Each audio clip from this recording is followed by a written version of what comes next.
ఈ రోజు భారతీయ జనతా పార్టీ 46వ ఆవిర్భావ సందర్భంగా వీణావంక మండలం చల్లూరు గ్రామంలో పార్టీ జెండా ఆవిష్కరించడం జరిగింది. ఇట్టి కార్యక్రమంలో జిల్లా కార్యదర్శి సిహెచ్ నరసింహరాజు, మాజీ మండల అధ్యక్షులు ఆదిరెడ్డి, మండల ఉపాధ్యక్షులు రవీందర్, బూత్ అధ్యక్షులు బుర్రా సదానందం, ఎన్ఎం ప్రశాంత్, గూడపు శివ, నాయకులు పెద్ది మల్లారెడ్డి, గూడపు సమయ్య, రామిడి మల్లారెడ్డి, శంకర్, గోపీనాథ్, సదానందం, నవీన్, రవి, లక్ష్మణ్ తదితరులు పాల్గొన్నారు.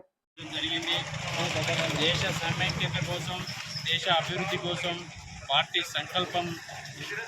పార్టీ సంకల్పంతో పనిచేయడం జరుగుతుంది. ఈరోజు దేశంలో దేశ అభివృద్ధి కోసం అనర్గళమైన పోరాటాలు చేసి భారతీయ జనతా పార్టీని అఖండ భారతదేశంగా మలచడం కోసం ఈరోజు భారతదేశంలో అభివృద్ధి పథంలో నడిపించడానికి కోసం భారతీయ జనతా పార్టీ కృషి చేస్తుందని ఈ సందర్భంగా 46వ ఆవిర్భావ దినోత్సవాన్ని ఘనంగా ఈరోజు వినాయక మండలం చల్లూరు గ్రామంలో జరుపుకోవడం జరిగింది.